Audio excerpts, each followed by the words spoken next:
बिस्मिल्लाहिर्रहमानिर्रहीम अस्सलाम वालेकुम वरहमतुल्लाहि वबरकातुहू। Dear students, welcome back. इस वीक के दो लेक्चर्स रिकॉर्ड हो चुके हैं और अल्हम्दुलिल्लाह इसमें हम लोगों ने जो कवर किया है वो चैप्टर नंबर 7 का लास्ट पार्ट है, जिसमें हम लोग इंशाल्लाह अगर आप स्लाइड्स पे देखें तो कोड डिवीजन मल्टीपल एक्सेस को डिस्कस कर रहे हैं, जिसमें उसके बेसिक प्रिंसिपल्स हैं और डायरेक्ट सीक्वेंस स्प्रेड स्पेक्ट्रम के लिए कोड डिवीजन मल्टीप्लेक्सेस वो क्या है। उसके बाद डिफरेंट स्प्रेडिंग सीक्वेंसेस को मैंने डिस्कस किया है, जिसमें पीएन सीक्वेंस है, ऑर्थोगोनल कोड हैं और मल्टीपल स्प्रेडिंग है। तो कोड डिवीजन मल्टीप्लेक्सेस आप लोगों को याद होगा, हम लोगों ने उसमें पढ़ा था पिछले कुछ लेक्चर्स में, कि जिसमें मैंने फ्रीक्वेंसी डिवीजन मल्टीप्लेक्सिंग और टाइम डिवीजन मल्टीप्लेक्सिंग बताया था। फ्रीक्वेंसी डिवीजन मल्टीप्लेक्सिंग में क्या बताया था कि आपने डिफरेंट फ्रीक्वेंसीज के ऊपर अपना सिग्नल जो है वो ट्रांसलेट करके भिजवाना होता है। अगर लेट से कि 10 यूज़र्स हैं, 10 यूज़र्स को हम लोगों ने क्या किया था कि 10 डिफरेंट फ्रीक्वेंसीज पर भिजवा दिया था, जिसकी वजह से एक ही लाइन के ऊपर उन सब का डाटा भिजवाया जा सकता था। But that was not a very efficient technique. उसके बाद अगली जो चीज़ आई थी that was time division multiplexing. उसमें क्या था कि टाइमली मैनर में हम लोगों ने क्या किया कि तमाम यूजर्स को एक ही लाइन पे भिजवाया विद ब्रॉडर बैंडविड्थ। तो उसमें यानी कुछ चीज़ें बेहतर हुई थी, लेकिन C D M is a game changer. इसमें क्या है, ना हमें फ्रीक्वेंसी चेंज करनी पड़ रही है, ना हमें टाइम चेंज करना पड़ रहा है, बल्कि ईच एंड एवरी टाइम हर बंदा जब तक वो उसको यानी वो चाहे वो अपना डाटा सेंड कर सकता है, कॉल कर सकता है। उसमें ये है कि इसकी मिसाल मैं ऐसे दूंगा, जैसे दो ग्रुप्स आपस में बात कर रहे हैं, यानी एक ग्रुप ऐसा है जो कि फ्रेंच जानता है, they don't know English, and the other group जो है वो इंग्लिश जानता है and they don't know how to speak French. अब वो फ्रेंच वाले जो बात कर रहे हैं ना, उनको आपस में बात आ रही है, तो जो इंग्लिश वालों की बात उनके लिए श्योर होगी, but they will not be interrupted in that way कि अगर मैं उर्दू में बात कर रहा हूँ, मेरे साथ कोई दूसरा बंदा कोई उर्दू में बात कर रहा हो, तो मैं मेरी बात जो और उसकी बात जो ना आपस में क्रॉस होना शुरू हो जाएगी, तो सुनने वाले को प्रॉब्लम हो रही होगी। इस तरह यानी सीडीएमए के अंदर हम क्या करते हैं, हर दो ट्रांसमीटर और रिसीवर के दरमियान यानी ग्रुप ऑफ कम्युनिकेशन जो हमारी डिवाइसेस हैं उनके दरमियान हम क्या कर देते हैं, एक पर्टिकुलर कोड असाइन कर देते हैं। ठीक है, जिसकी वजह से वो जो है कंकरेंटली और पैरेलल कम्युनिकेशन शुरू हो जाती है। तो इसमें आप लोगों ने लेक्चर उम्मीद है देख लिया होगा। तो बेसिक प्रिंसिपल क्या है, इसमें डी है डाटा रेट ऑफ सिग्नल, और ये क्या कर रहा है कि हम जो है उसको हर बिट को के चिप्स में क्या कर रहे हैं, डिवाइड कर रहे हैं। और चिप्स क्या है, वो यूजर स्पेसिफिक फिक्स्ड पैटर्न है। यानी इसमें जो मैंने आपको थोड़ी देर पहले बताया कि हम लोगों ने क्या करना है कि हर बंदे के जो बिट्स हैं, डेटा बिट्स, उनको ट्रांसलेट कर देना है ओवर डिफरेंट डिफरेंट कोड्स। अब ये जो कोड्स हैं बेसिकली ये हाई फ्रिक्वेंसी कोड होते हैं, जो कि क्या करते हैं, उसमें आपका जो डाटा है वो बिल्कुल नई शक्ल में प्रेजेंट हो रहा होता है।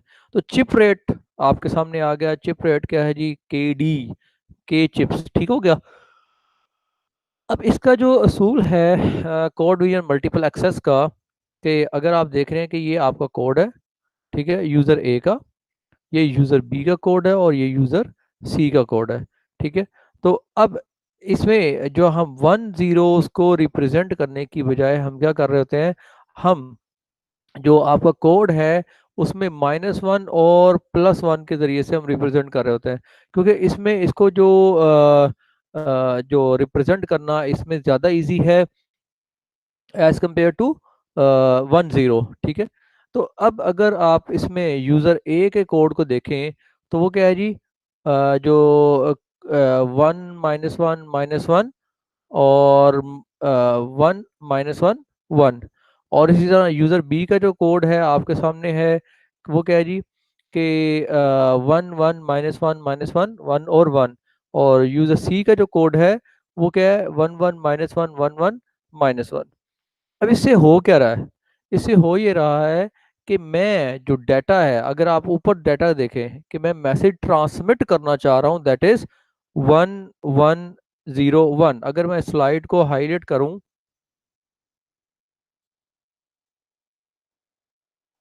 ताकि आप लोगों को आइडिया हो सके, रिकॉर्डेड लेक्चर में भी ये चीज़ डिस्कस हुई है।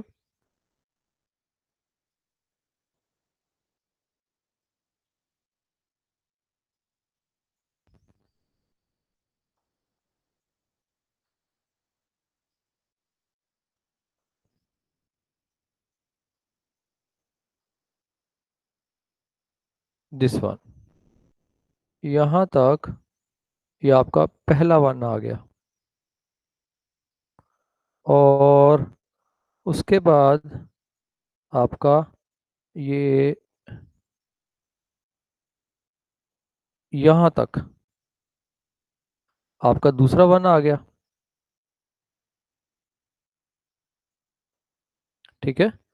उसके बाद अगर आप देखें तो ये ज़ीरो आ गया। अब देखो, जहाँ पर 1 1 है वो तो code as it is copy हो गया। ठीक है। और जहाँ पर आ गया आपका ज़ीरो, तो कोड क्या हो रहा है जी आगे, ये देखो। अब वन आने पर, ज़ीरो आने पर क्या हो गया, बिल्कुल ही रिवर्स हो गया। ठीक है। ये रिवर्स हो गया। मैं इसको ऐसे कट्स में शो करता हूँ यहाँ तक। ठीक है। ये कट्स में जो शो हो रहा है ना, वो आपका ज़ीरो है। आप देख रहे हो, ये ज़ीरो है आपका। और फिर उसके बाद क्या हो रहा है, ये आपका आ गया वन दोबारा से। इसको मैं ऐसे शो करता हूँ, ऐसे इस तरह शो कर देता हूँ।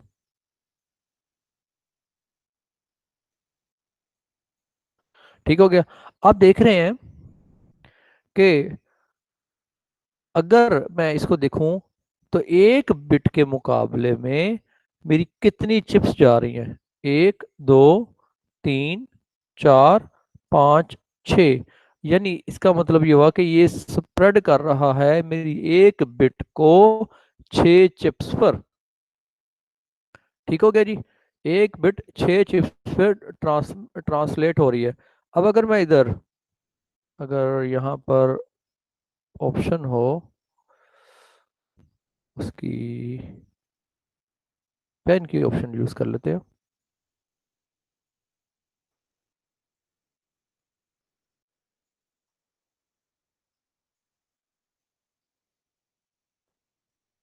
ये पहली डाटा बिट गई।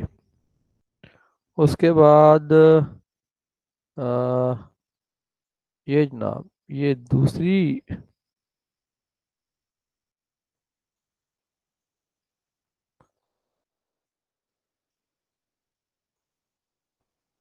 ये दूसरी डाटा बिट गई। उसके बाद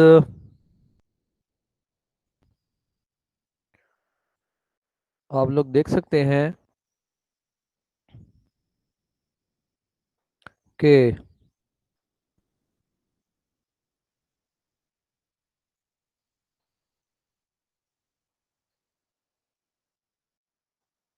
अ, यहाँ पर तीसरी डाटा बिट।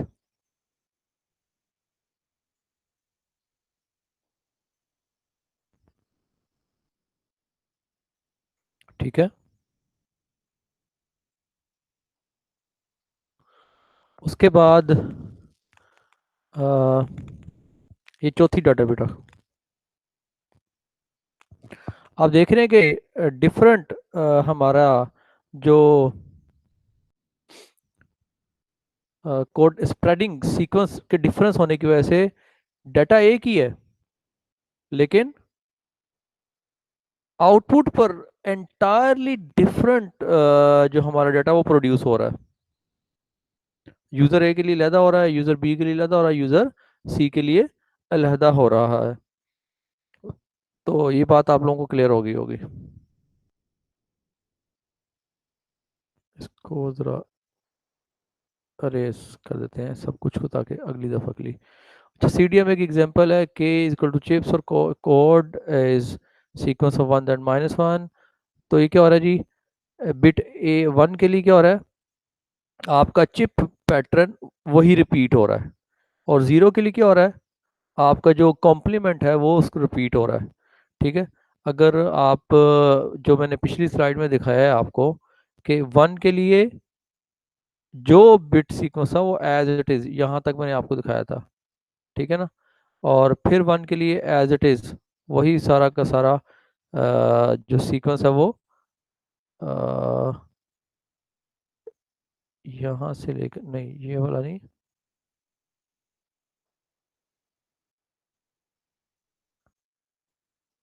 अच्छा जी, यहाँ तक। ठीक है। तो फिर वन, फिर जीरो के लिए ऑल टुगेदर चीजें उलट गई हैं। जहां वन आ रहा था वहां वो माइनस वन शो करवा रहा है, जहां पर माइनस माइनस वन आ रहा था वहां वन वन शो करवा रहा है, जहां फिर वन आ रहा था फिर वहां पर माइनस वन शो करवा रहा है। एग्जैक्टली यानी उसका उलट हो गया सारा कुछ। तो यही चीज़ वो अगली स्लाइड में उसने बताया है, कि जीरो के लिए वो क्या कर रहा है, उसका कॉम्प्लीमेंट भिजवा रहा है। वन के लिए क्या भिजवा रहा है, उसका एज इट इज कॉपी। तो रिसीवर को पता है वो क्या करता है, वो डिकोडिंग में क्या कर रहा है, कि आपका जो डाटा रिसीव्ड हुआ है, रिसीव चिप पैटर्न जो D1 D2 D3, उसको सेंडर के कोड के साथ दोबारा क्या कर रहा है, मल्टीप्लाई करवा रहा है। ठीक है। Let us say that, let us say that, देखो वन, अगर यही चीज मैं इसको पर्टिकुलरली इसी को करता हूँ, अगर यही चीज इसी के साथ मल्टीप्लाई हो तो जवाब में क्या आएगा, वन। अब माइनस वन है, माइनस वन के साथ मल्टीप्लाई हो तो क्या आएगा, वन। और इस तरह माइनस वन के साथ मल्टीप्लाई होगा तो क्या आएगा, वन। इसी तरह प्लस वन मल्टीप्लाई होगा तो प्लस वन के साथ वन, फिर वन, और फिर वन। तो क्या वेट जनरेट हो जाएगा, वो होगा जी हमारे पास सिक्स का वेट जनरेट होगा। तो यही वो बता रहा है कि यहाँ पर जो आगे जाकर बताता है कि यूज़र ए के कोड से उसको मैं अगर करूँगा, तो वो वन सेंड करने के लिए उसने क्या किया है, one minus one minus one one minus one one, और जीरो के लिए उसका एग्जैक्ट उलट। इसी तरह यूज़र बी जो है उसको इस तरह सेंड कर रहा है। अब जो चीज़ मैं बताना चाह रहा हूँ, रिसीवर जो है वो ए के कोड से रिसीव करता है। तो ए का कोड है और रिसीवर का चिप पैटर्न है। यूज़र ए ने वन रिसीव किया, ठीक है। तो बिट क्या हो जाएगी हमारी, जो 6 बिट बनेंगी वन के लिए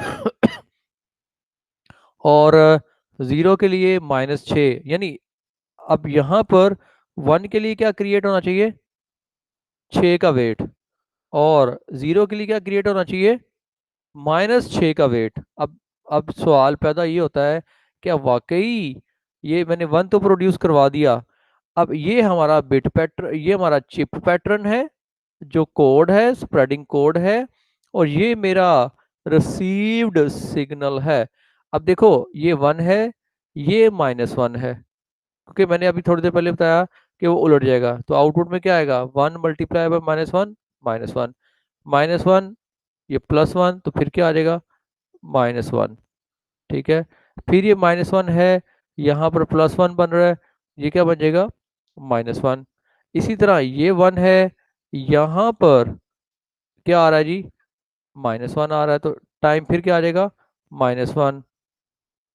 अब अभी तक हम लोग कितने -1, ये एक इसका, दो इसके और एक इसका प्रोड्यूस कर चुके हैं। उसके बाद अगला ये आता है जी, ये -1 है और यहाँ पर क्या प्रोड्यूस हो रहा है, वन। फिर क्या आ जाएगा, -1, और ये -1 है और ये क्या है, 1 है। तो इसकी इसकी वजह से क्या प्रोड्यूस हो जाएगा फिर, -1। अब ये सारे वेट्स को मैं अगर ऐड करता हूं, this will be equal to -6। यही बात उसने अगले स्लाइड में की है कि अगर वो रिसीवर के ऊपर 1 को रिसीव करना है तो हमें 6, यानी उनको मल्टीप्लाई करने के बाद ए का कोड और रिसीव चिप पैटर्न, उनको मल्टीप्लाई करने के बाद जब मैं ऐड करूं तो 1 किस सूरत में बनेगा, जब जवाब 6 आएगा, और 0 किस सूरत में बनेगा, जब जवाब में -6 आएगा। बात क्लियर हो गई।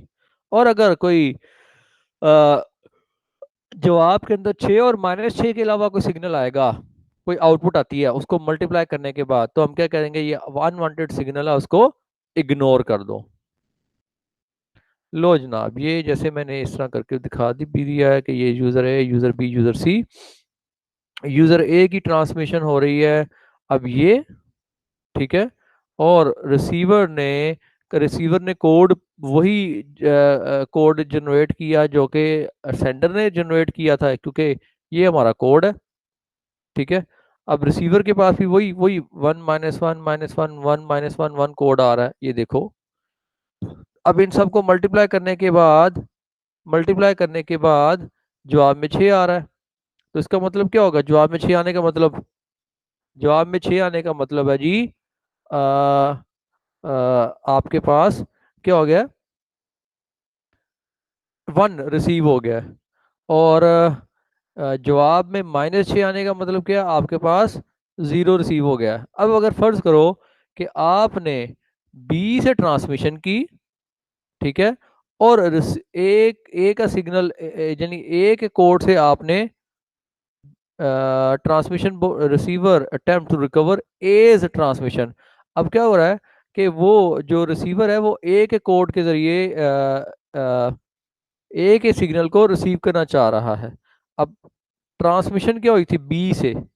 ठीक है, अब देखो, अगर 1 है तो बी का कोड 1 1 -1 -1 1 1 है। ठीक है, ये हमारा रिसीवर का कोड, एक सेकेंड, बी का कोड 1 1 -1 -1 1 है, ये बी का कोड है। तो अब यही मैंने बताया ना कि 1 1 -1 -1 1 1 है। अब ये तो हो गया हमारा कोड बी का। ठीक है, अब रिसीवर ने रिसीव क्या किया, रिसीवर कोड वर्ड क्या हुआ है, 1 -1 -1 1 1 -1 1, क्योंकि ये क्या है, रिसीवर कौन सा है, ट्रांसमीटर है जी बी का, और रिसीवर है ए का। ठीक है, अब इसका मतलब ये हुआ कि अब बी की ट्रांसमिशन को ए रिसीव करता है तो उसके लिए क्या प्रोड्यूस होगा। अब इन दोनों को आपस में क्या किया, मल्टीप्लाई किया। मल्टीप्लाई करने के बाद अब ए के ऊपर हमारा जो रिसीवर ए है, ये रिसीवर ए है।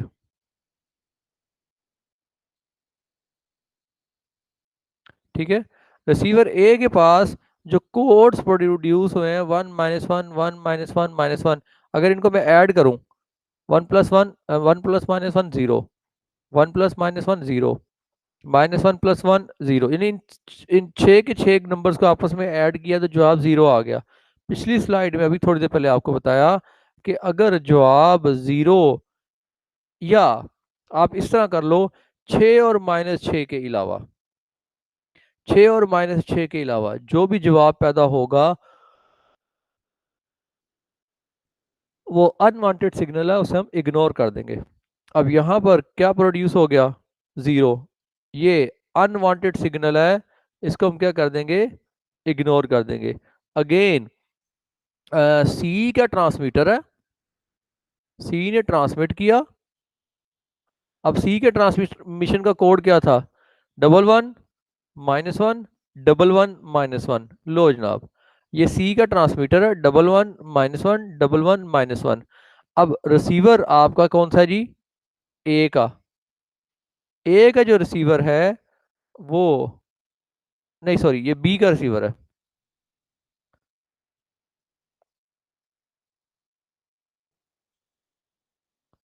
ये क्या है जी, बी का रिसीवर है।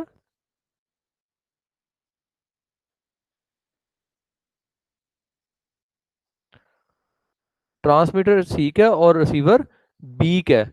अब बी वाला जो रिसीवर है उसने जो कोड प्रोड्यूस किया है 1 1 -1 -1 1 तो क्या हुआ, वन बिट वन आई है सी की, तो उन सब को उसने मल्टीप्लाई किया, 1 × 1 +1 आ गया, ये भी क्या आ गया, +1 आ गया, ये क्या आ गया, +1 आ गया, ये क्या आ गया जी, -1 आ गया, ये +1 आ गया, और ये -1 आ गया।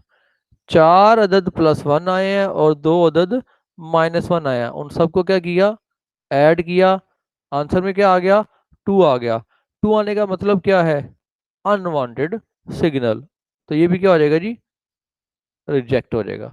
तो आप लोगों ने देख लिया कि रिसीवर ए ने ट्रांसमीटर ए का, यहाँ पर ट्रांसमीटर ए का रिसीवर ए ने जब सिग्नल रिसीव किया, और वो सिग्नल कौन सा था, बिट वन, तो यहाँ पर क्या प्रोड्यूस हुआ, 6।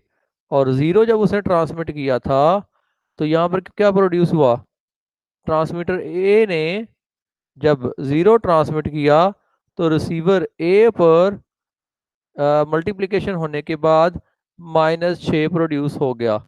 तो 6 और -6, 6 का मतलब है 1 और -6 का मतलब है 0। तो इसी तरह ट्रांसमीटर बी ने का सिग्नल रिसीवर ए ने रिसीव किया, तो इसने क्या प्रोड्यूस कर दिया, 0। इस 0 का मतलब मैथमेटिकल फंक्शन, 0 का जो प्रोड्यूस हुआ 0, इसका मतलब कुछ भी नहीं, बेकार, जाया सिग्नल। और 2 का मतलब भी कुछ भी नहीं, फारिग सिग्नल। इसी तरह ट्रांसमिशन बी और सी, अब एक एक ट्रांसमीटर तो नहीं है, मैंने आपको बताया कि मल्टीपल ट्रांसमीटर्स हैं, मल्टीपल रिसीवर्स हैं। अब यहाँ पर आपका डाटा बी का, ट्रांसमीटर बी का,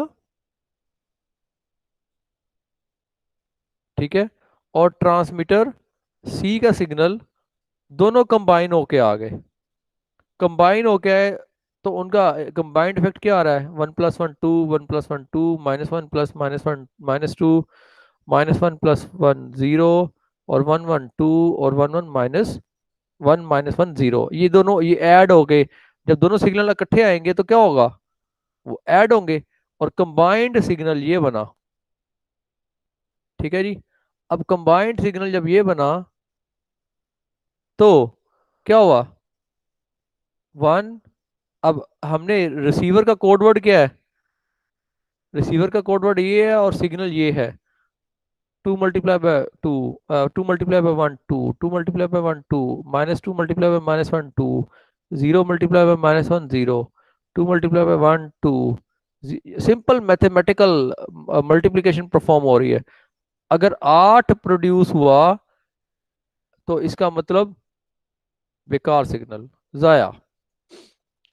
इसका मतलब क्या हुआ, कि ये सिग्नल डिकोड नहीं हुआ, उसने इसको नॉइज कंसिडर कर लिया।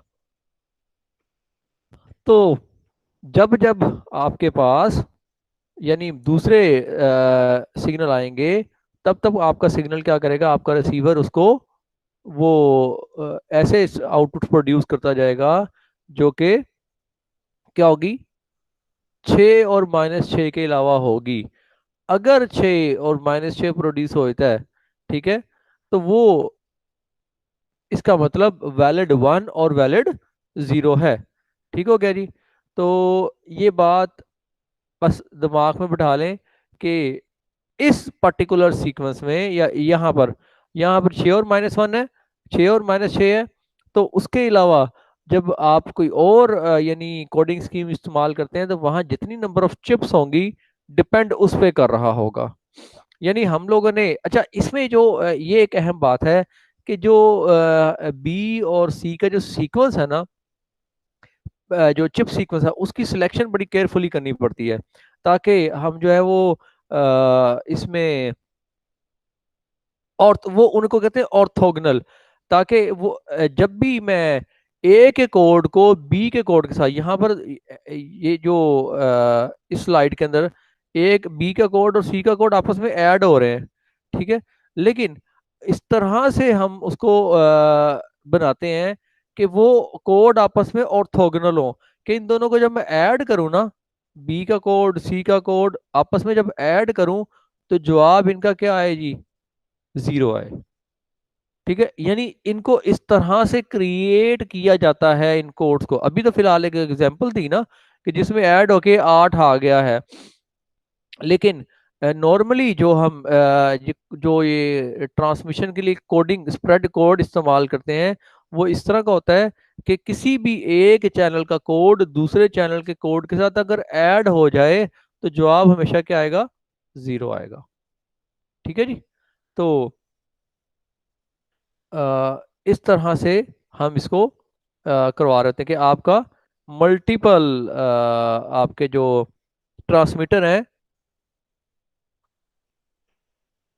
वो ट्रांसमिट कर रहे हैं। तो आपका जो एक रिसीवर है वो अपने ही ट्रांसमीटर की जो सिग्नल है उसको सिग्नल तो सफर करेगा, बाकी सबको क्या करेगा, नॉइज। अब यहाँ पर अगली चीज चीज आ गई है, वो है जी आपका पीएन सीक्वेंस के जो आपका स्प्रेडिंग सीक्वेंस है वो जनरेट कैसे किया जाता है। जस्ट इसमें अहम बात जो हमारी है, अगर आप लोगों को ये अगली स्लाइड में दिखाता हूँ कि ये लीनियर फीडबैक, ये शिफ्ट रजिस्टर है। ठीक है, लीनियर फीडबैक शिफ्ट रजिस्टर ये बेसिकली क्या है, ये आपका एक तरह का वो एक लॉजिक सर्किट है जो क्या कर रहा है, इसमें एन बिट्स होती हैं, ठीक है, और N minus one XOR gate होंगे, यानी वन से लेकर N minus one XOR gate होंगे। ठीक है। अब उसके बाद क्या होगा,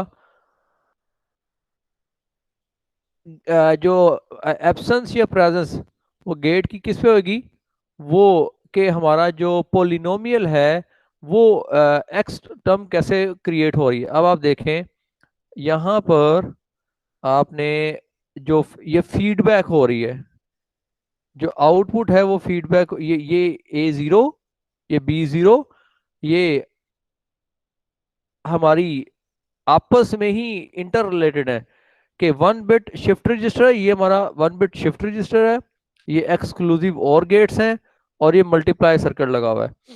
अब देखो, मैं किसी एक पॉइंट से स्टार्ट लेता हूँ कि जो मेरी बी जीरो आउटपुट शिफ्ट हुई है, प्रोड्यूस हुई है, वो मल्टीप्लाई होगी किसके साथ, ए जीरो के साथ। और वो जो नंबर प्रोड्यूस हुआ है वो एक्सोर होगा, ठीक है, किसके साथ, वो बी वन के साथ। ठीक है।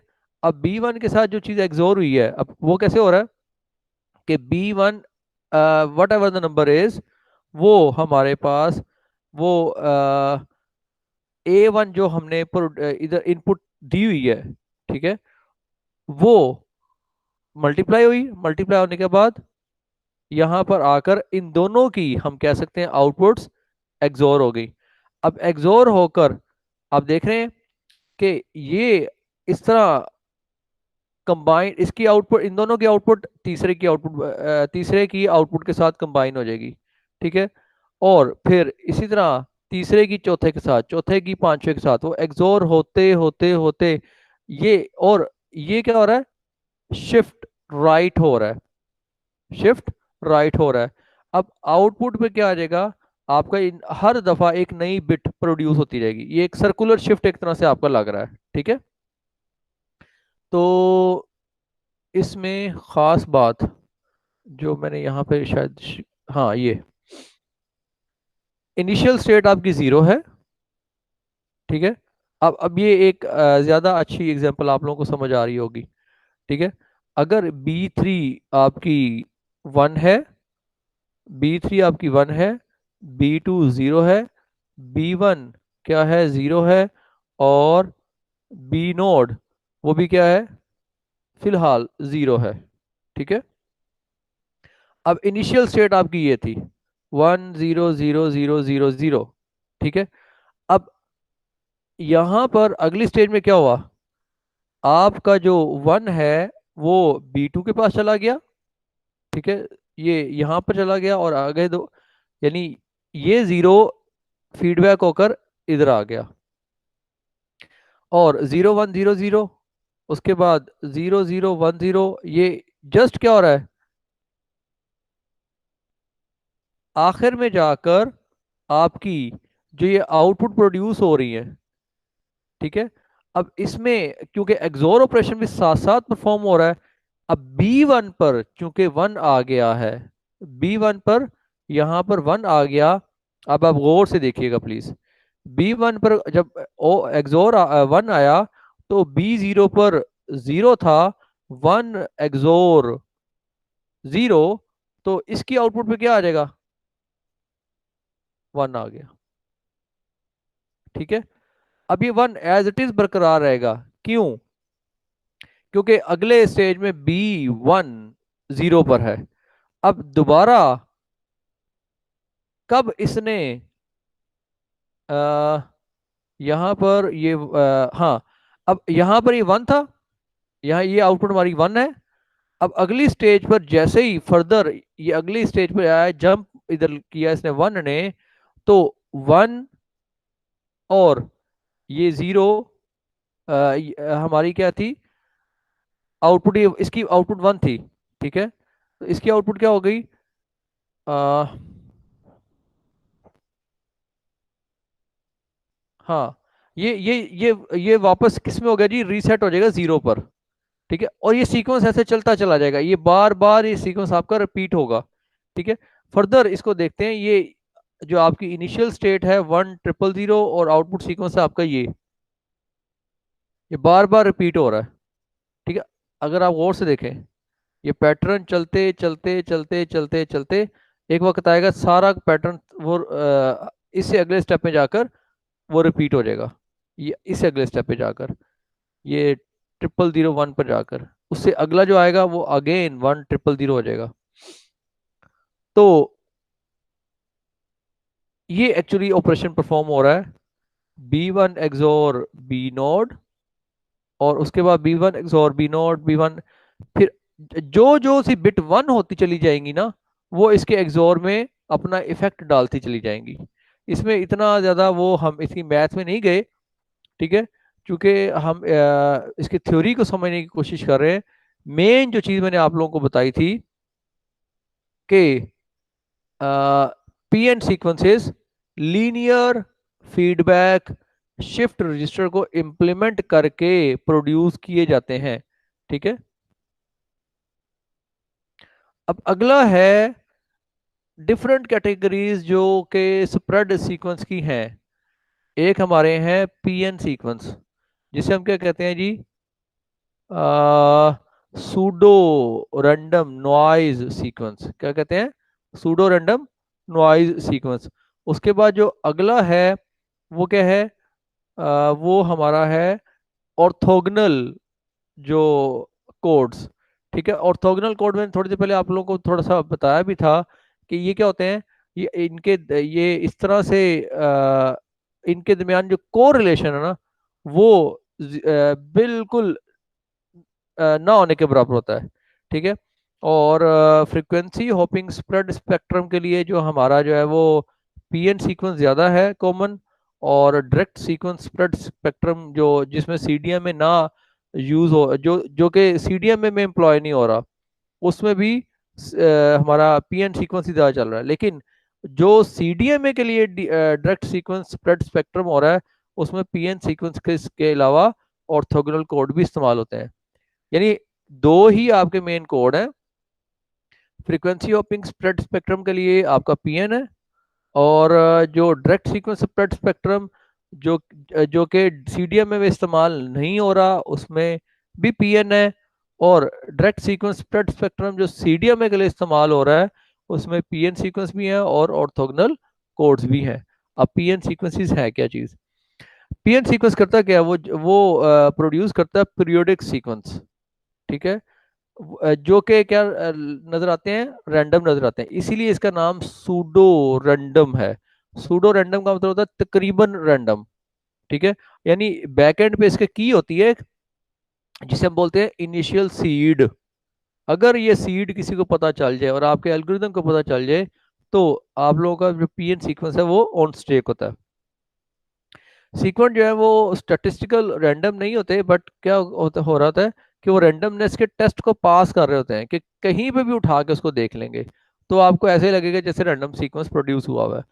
तो उसके बाद रैंडमनेस इसके अंदर इसमें क्या जो टेस्ट पास करने के लिए क्या क्या चीज़ चाहिए, उसके अंदर यूनिफॉर्म डिस्ट्रीब्यूशन होनी चाहिए जिसमें बैलेंस प्रॉपर्टी है, रन प्रॉपर्टी है, इंडिपेंडेंस है, और कोरिलेशन प्रॉपर्टी है, और अनप्रिडिक्टेबल प्रिडिक्टेबिलिटी है, कि ये प्रिडिक्ट ना किया जा सके कि अगला कोड क्या होगा। ये हमारा लीनियर फीडबैक शिफ्ट रजिस्टर जो मैंने आपको दिखाया है, ये हमारा क्या हो रहा है, ये पीएन सीक्वेंस को जनरेट करने के लिए इस्तेमाल हो रहा है। अच्छा, इसमें आगे जो अगली स्लाइड मैंने इसके साथ जो दूसरे लेक्चर में डिस्कस की है,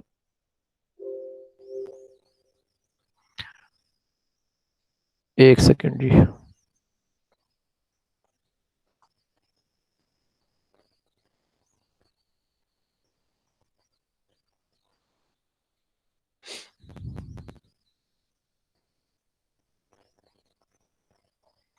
अगला है हमारा M sequences.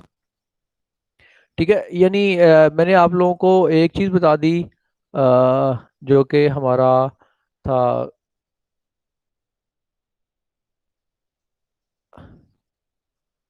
Pseudo PN sequences, और उसके बाद मैंने आप लोगों को बता दिया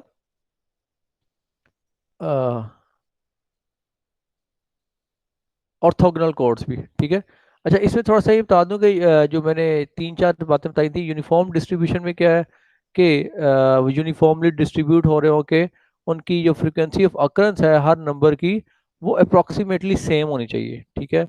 और बैलेंस प्रॉपर्टी है कि लॉन्ग सीक्वेंस के अंदर हमारा जो बाइनरी वंस है वो बाइनरी जीरोस तकरीबन 1/2 होने चाहिए, बराबर बराबर तादाद होनी चाहिए। और रन प्रॉपर्टी क्या है कि जो वन का जो सीक्वेंसेस हैं और जीरो का जो सीक्वेंसेस हैं वो इस तरह से हों कि तकरीबन वो अल्टरनेट नजर आए। ठीक है।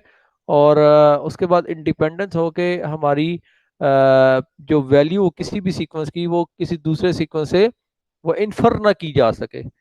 तो उसके बाद जो अगली है जो मैंने एम सीक्वेंसेस की प्रॉपर्टीज बतानी है आपको,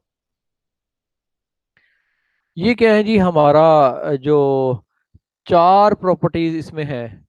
ठीक है, एम सीक्वेंसेस में भी। और इसको हम बोलते क्या है, एम सीक्वेंस कहते क्यों है, इनको बोलते हैं मैक्सिमल लेंथ सीक्वेंसेस। ये बेसिकली वही पीएन कोड्स ही हैं। ठीक है, जो कि एलएफएसआर के जरिए हमने प्रोड्यूस किया था, और वो बेसिकली पीएन कोड है, लेकिन उसके अंदर आगे फर्दर एक टाइप है जो इसके अंदर प्रॉपर्टी नंबर 1 क्या है कि इसके अंदर जो है 2 रेज टू पावर n-1 1 होने चाहिए, और 2 रेज टू पावर n-1 0 होने चाहिए। तकरीबन आप देख रहे हैं बराबर बराबर वन और जीरो की तादाद है। जो दूसरी प्रॉपर्टी है कि हमारी जो स्लाइड विंडो है वो अगर हमारी आउटपुट सीक्वेंस के अंदर एन शिफ्ट आता है, तो हर एन टुपल जो है वो क्या होना चाहिए कि ऑल जीरो सीक्वेंस वो एग्जैक्टली वंस आए। यानी ये ना हो कि बार बार एक कोई पैटर्न हमारा रिपीट हो रहा हो। वो जो विंडोज हैं वो आपकी रिपीट नहीं हो सकती। और उसके बाद अगली जो मेन चीज है उसमें कि आपके वन रन ऑफ वन और वन रन ऑफ जीरो जो है वो उसकी जो ये अब उसने ये थोड़ा सा कंडीशंस लगा रहा है कि लेंथ एन की जो जिसमें ऐसा एक स्लाइड विंडो जिसमें तमाम वंस हों वो एक ही दफ़ा होनी चाहिए।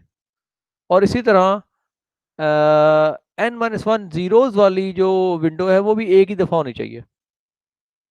और इसी तरह के एक रन जो है वो होना चाहिए जिसमें n-2 वंस हो और n-2 जीरोज हों। n क्या है यहाँ पर कि हमारी टोटल विंडो का साइज या जो लेंथ है, ठीक है। उसके बाद टू रन किसके हो सकते हैं, अलाउ, ये अलाउड हैं किसके, कि जी जिसमें हमारे पास क्या हो, जीरोस की तादाद n-3 हो, ठीक है।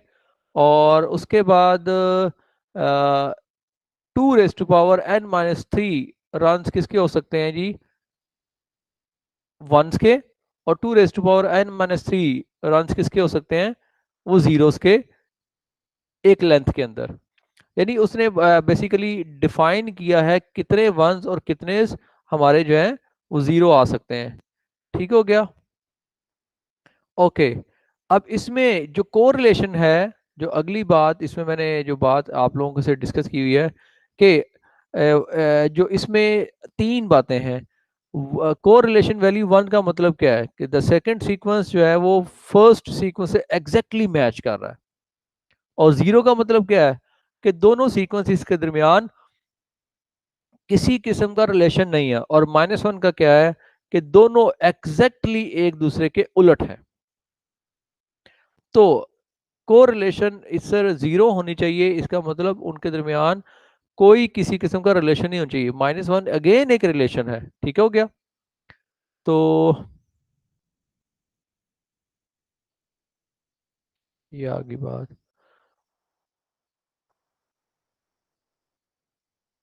अब ये क्रॉस कोरिलेशन क्या है जी, कि दो सीक्वेंस अगर इस तरह से हो कि वो अपनी ही शिफ्टेड कॉपी के साथ उसका रिलेशन बन रहा हो, तो वो क्या हो जाएगा, क्रॉस कोरिलेशन। ये भी अननेसेसरी है वैसे तो अब इसके जो हम इसे हम प्रोड्यूस क्या कर सकते हैं, जो क्रॉस कोरिलेशन के जरिए से वो हमारे जो एम सीक्वेंस, ठीक है, जो हमारी डिफरेंट एम सीक्वेंसेस हैं उसकी वजह से क्या होता है, नॉइज काफ़ी लो होगी। ये प्रॉपर्टी कहाँ यूज़फुल है, जहाँ पर हमने नॉइज को फिल्टर आउट करना है। और दो डिफरेंट सीक्वेंसेस के दरमियान जो क्रॉस को रिलेशन, जैसे मैंने पहले कहा, ये नहीं होना चाहिए, ठीक है, ये ज़ीरो होना चाहिए, बहुत कम होना चाहिए। तो ये प्रॉपर्टी किसके लिए है, वो CDMA एप्लीकेशंस के लिए। और रिसीवर को ये एनेबल करती है कि वो डिस्क्रिमिनेट कर सके कि आपका जो स्प्रेड स्पेक्ट्रम के जो सिग्नल हैं वो डिफरेंट एम सीक्वेंसी से जनरेट किए गए हैं।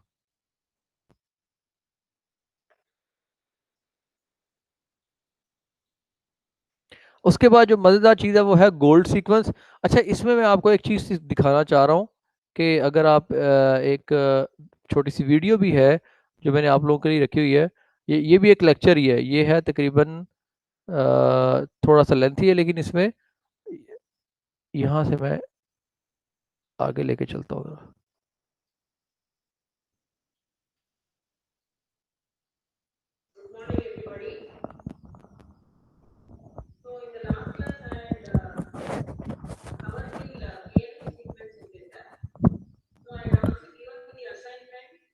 Student, one is Harshit, A section, and he has done it. Thank you, Harshit. And the same thing I have uploaded to this.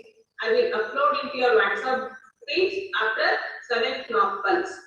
So hence your PM sequence is periodic, as I showed here. Now let us take up this example where I consider m is equal to 4.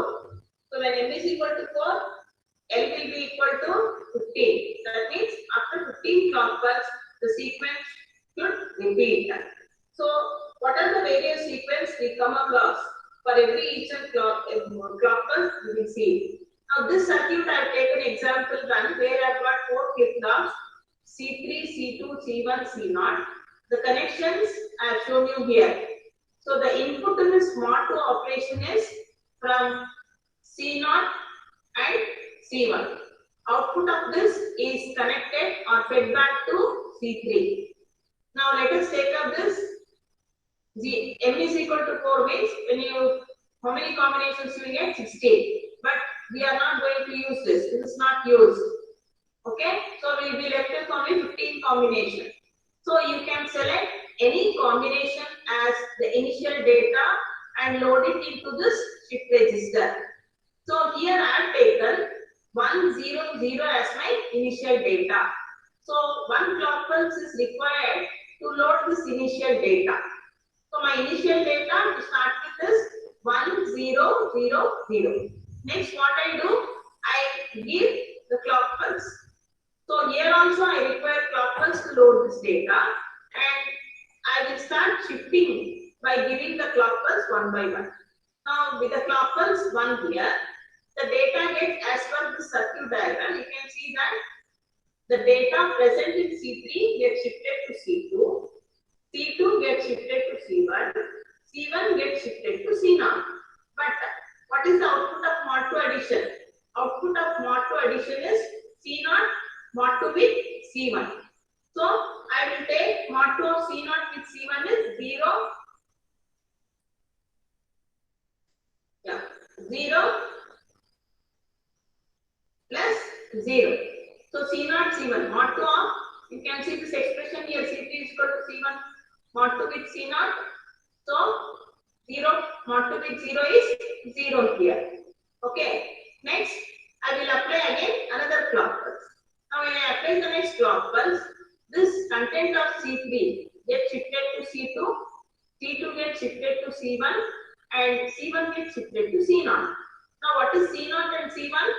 C0 is 0, C1 is 1. So 1 mod 2 with 0 is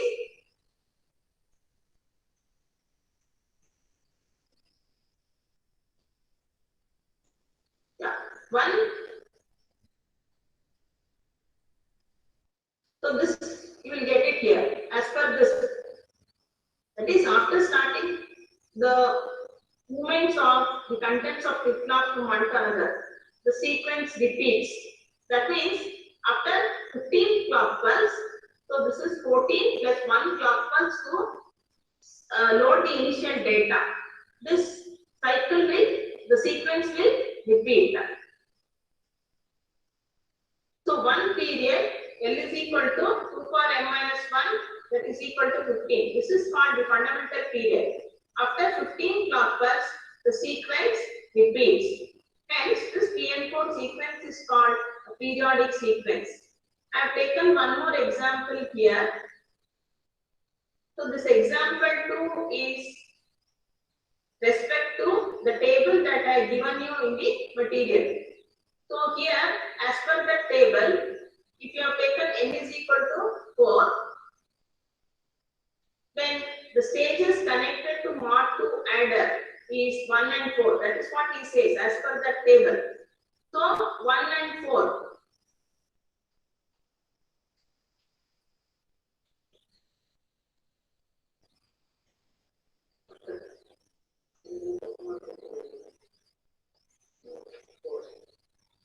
Flip-flop 1 and flip-flop 4 to the mod 2 addition. Is that clear? Now the output of this should go to the M2 flip-flop. So M2 flip-flop here is 4. Now the output is equal to C1 mod 2 with C4. That means the previous data of C1 and C4, when you perform mod 2 of between the two, you will get the latest value of C4. That is what we are going to do it here. So let me consider the initial state again as 1000. So this initial state, either you can load it to the flip-flop serially, or it can also be done parallelly, for which you require clock pulse. Now once this is the initial data, now let us go on applying the clock pulse and perform this operation and find what is the new data into the register. Now for the first clock pulse, so 1000 is initial state. Now when you give one clock pulse, so this C4 gets shifted to C3, C3 to C2, C2 to C1. Now the C4, the new value of C4 has to be C1 with C4. That is 0 mod 2 with 1. It has to be 1. So it is 1. Next, the second clock pulse. So C4 to C3, C3 to, that is,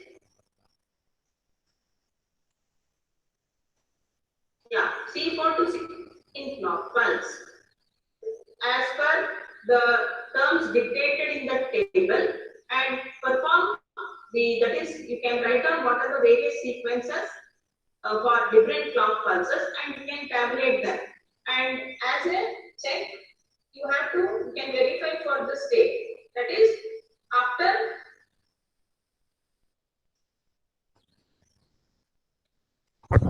अगर आप इसको देखें तो इसमें वही चीज़ हो रही है जो हमने पहले डिस्कस की थी।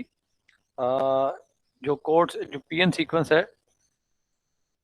ये यहाँ पर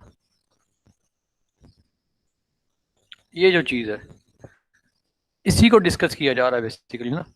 अब इसमें हो क्या रहा है बेसिकली, आप देख रहे हो कि हमारी जो इनिशियल स्टेट है 1 0 0 0।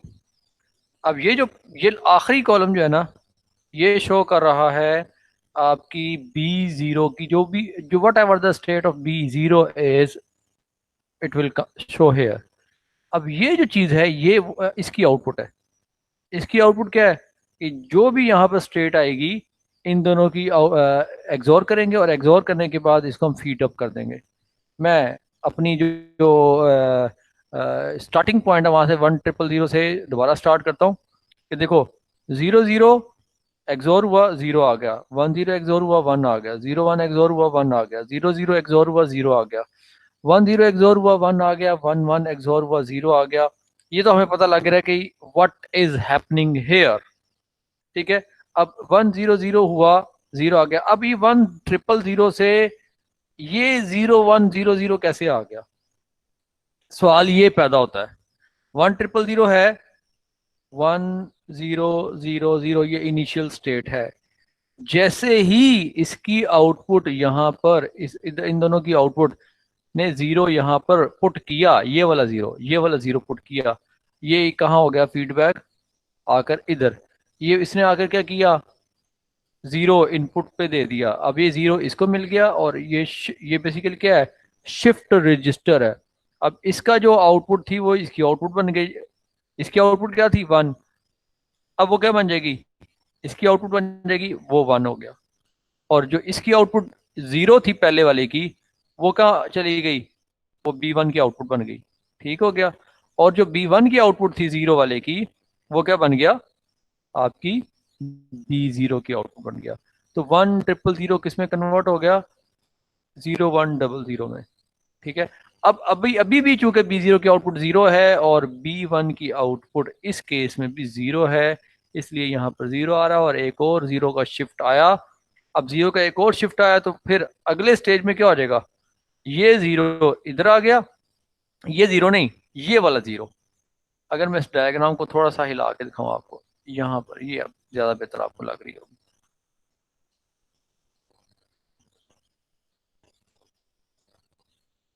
No it is better. तो लो जनाब वाले, अब अगर आप इसमें देखो तो ये B1 और B0 ये मेन हमारी आउटपुट बन रही है। ठीक हो गया। अब सारा उस लेक्चर में भी यही डिस्कस हुआ हुआ है। ठीक हो गया। तो अब जो मैं मेन वो लेक्चर दिखाने का मकसद, अभी आपको एक और चीज भी इसमें डिस्कस करनी है उसने।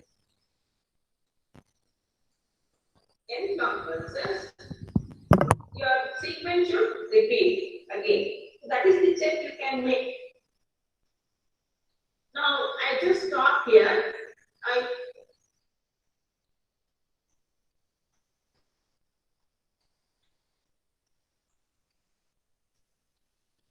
If you have any doubts, you can ask me at the end of the session, or you can.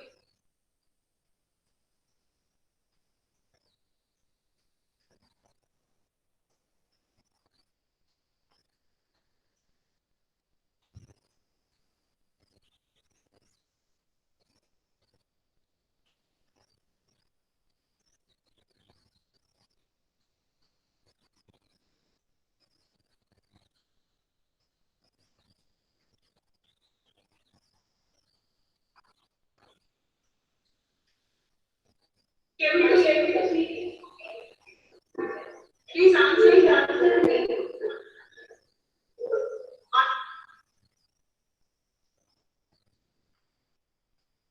Okay. Now, before I go to gold sequence, I should tell you something about this M sequence generator. You can see this block diagram here. sequence block diagram of an M sequence generator. First I will explain this block diagram, then I will come to gold sequence. Okay, so the explanation of this M sequence generator is here. Maximum,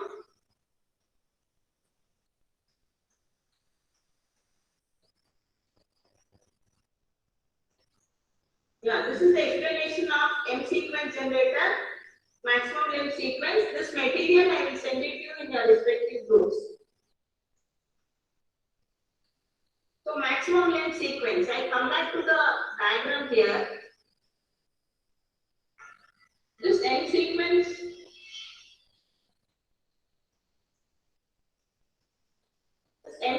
generator is usually constructed using the diagram I have shown you on the slide.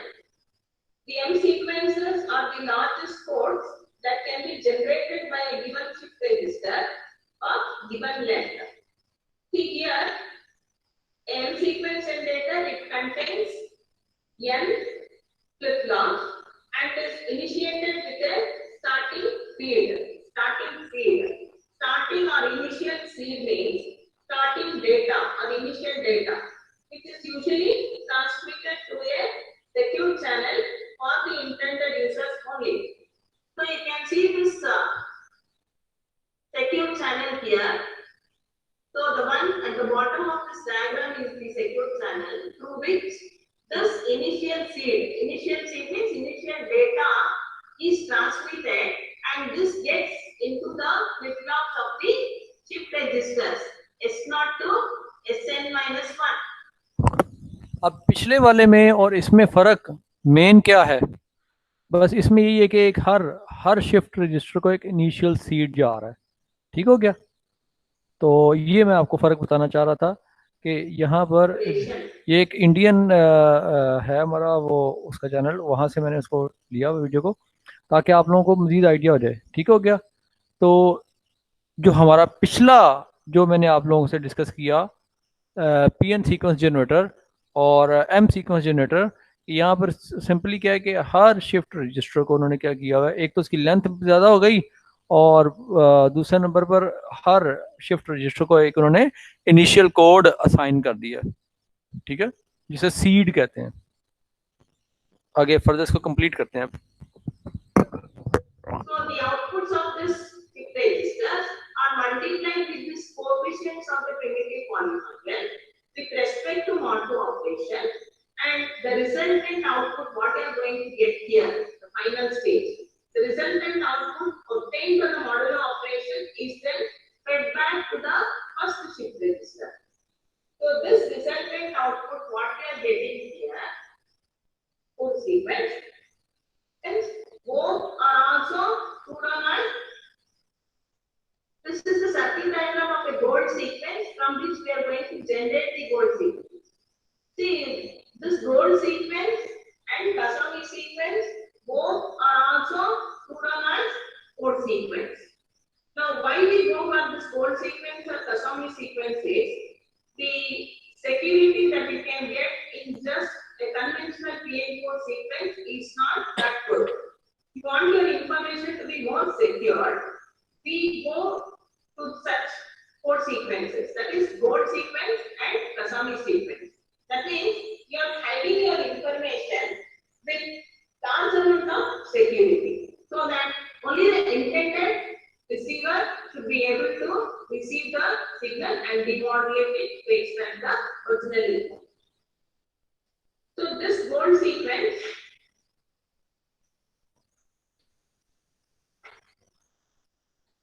the output what you get here is the gold sequence output. So this can be generated by the XOR operation of two M sequences. I told you what is M sequence. M sequence is nothing but maximum length sequence. So here we are using two such M sequence. One will be here, okay, another will be here, another will be here. So we are performing XOR operation between these two sequences, M1 and M2. With only few chosen pairs of M sequences, we can produce the gold sequence. लो जनाब, आप लोगों को idea हो गया कि अगर जो पिछला जैसे एक मैक्सिमम लेंथ सीक्वेंस था, जिसमें उसमें अगर दो मैक्सिमम लेंथ सीक्वेंसेस को आपस में एक्सोर कर दिया जाए तो क्या हो जाएगा जी? वो हमारा गोल्ड सीक्वेंस बन जाएगा। मैं आप लोगों के साथ इस वीडियो का लिंक भी शेयर कर दूंगा। अभी तक के लिए बेटा जो मैंने आप लोगों को चीज़ें बताई हैं वो यहाँ पर मेरे दो लेक्चर भी आपके साथ शेयर हो चुके हुए हैं। और दूसरे नंबर पर क्या कहते हैं, मैंने यहाँ आपकी क्लासरूम में जो पोस्टिंग कर रहा हूँ, मुझे बच्चों का रिस्पांस उस तरह से नहीं आ रहा। अब मैंने क्विज़िस को मार्क करना है, and this week will be the deadline कि आपके जितने भी क्विज़िस हैं आप सारे इसको सॉल्व करें, ठीक है? ताकि आप लोगों के जो मुझे पता है कि इश्यूज हैं थोड़े से, वो यानी इसको बार बार करना मुश्किल हो जाता है। तो साथ ही साथ के आप अगर करते चले जाएंगे तो आपके लिए, क्योंकि 8 लोगों ने क्विज किया हुआ है और 13 लोगों ने नहीं किया हुआ है क्विज 1, ठीक है? उसके अलावा क्विज 2 है, वो भी उसकी डेडलाइन आज है।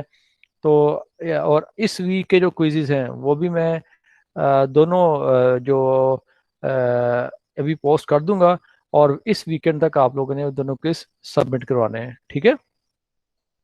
तो इन्हीं इंस्ट्रक्शंस के साथ बेटा आज का मैं जो इंटरेक्टिव सेशन है उसको मैं कंप्लीट करता हूँ, कंक्लूड करता हूँ। तो अस्सलाम वालेकुम जी, वालेकुम अस्सलाम जी बेटा जी। सर, क्या हाल चाल है? अच्छा बेटा, मुझे पहले कंक्लूड करने दें, फिर मैं आप लोगों की बातचीत सुनता हूँ, ठीक है? चलें, ठीक है। ठीक है सर। तो मैं ये अर्ज़ कर रहा था कि जो यहाँ मैं कंक्लूड करता हूँ। अपना ख्याल रखिए। अल्लाह हाफिज़। यहाँ मैं आपके